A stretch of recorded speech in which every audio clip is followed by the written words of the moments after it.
Hi folks, and welcome back to another fly tying tutorial. So the last couple of weeks the fly tying tutorials have been quite complicated, and a few people have messaged me saying that they can't kind of attain that level. They can, they've just got to practice. But I thought I'd bring it back down to earth with a very simple pattern that will catch you a lot of fish. So here's the humble dial back. Without further ado, let's get into it. The hook in the vise then is a Hanak H266 barbless hook. This one's at size 10, it's on a heavy wire and it's finished in black nickel.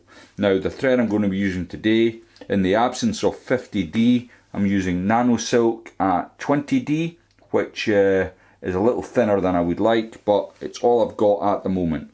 So, first thing, as always with the Nano silks, a little touch of super glue onto the shank of the hook,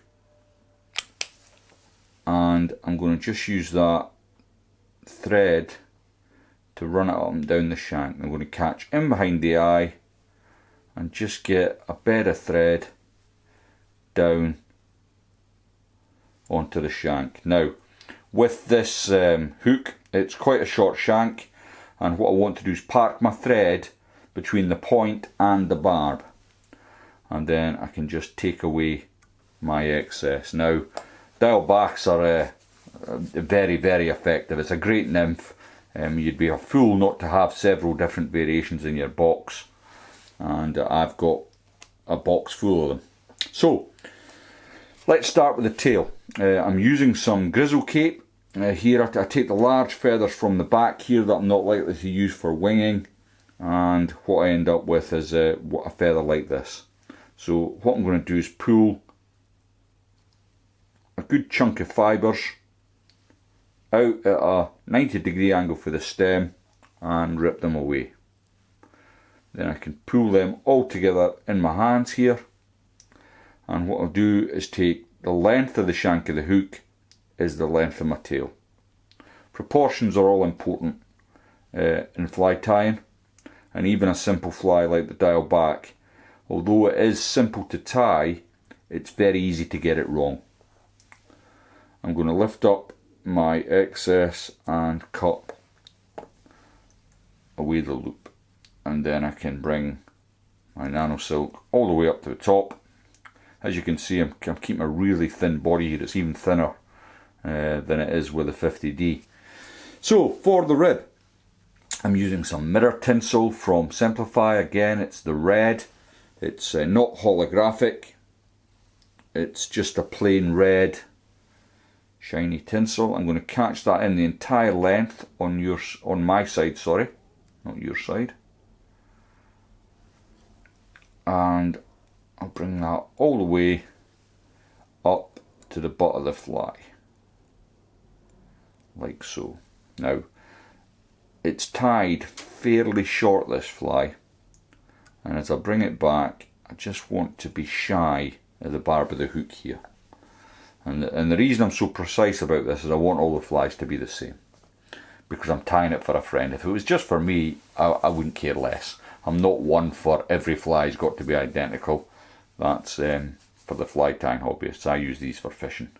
So next I'm going to tie in the body, and I'm using some hand selected Peacock Herl. These are from Troutline, and they're absolutely sublime quality. Now I've just taken one out from the bottom of the packet. In fact, that's worth mentioning, just a little tip. Instead of having them loose or trying to get into the packet, just put a little snip in at the bottom and you can pull them out as you need them. Now, as always with Peacock Herl, the weakest part of the feather's here at the top, and I want rid of that. And what I do is I put a little bit of pressure between my thumb and forefinger, and then where the feather breaks, that's the weakest point gone. So what I'm going to do next is catch in at the point the remainder of the feather. It's not very long, but it doesn't have to be. I'll bring that all the way up to the top, and what I'm going to do is put some extra wraps in at the point here, as I'm going to use the rotary function on my vise to wrap the Peacock Herl. Now with some of my dial backs, I like to brush away quite a lot of the fibres off the stem of the Peacock Herl, but on this particular one I want it to be as bushy as possible. I'm going to come back slightly to catch in the tail of the fly. Avoid the point at all costs, because that will be a showstopper.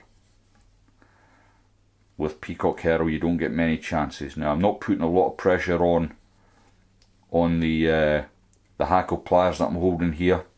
Just holding it, turning my vise to get that big bushy body. Well, it looks big and bushy through this magnifying glass, and I'm sure you're watching through a macro lens, so it probably looks quite big and bushy. Just move that rib out the way, and as I come up to the point of finishing, I can grab my thread. I'm going to just wind it up a bit. Them extra turns I put in have now gone, and I'm going to capture in 2 or 3 turns. I'm going to pull it all back and get 2 or 3 turns in front. Then I can take the stem and pull that away. So that's looking pretty good. Now, what I'm looking for with this rib is only 2 or 3 turns, sorry. So I'm going to bring it over quite tight. It's a fairly robust material. It can take quite a lot of pressure on it. And there's my 3 turns. I'm going to bring that over the front and then just capture that in.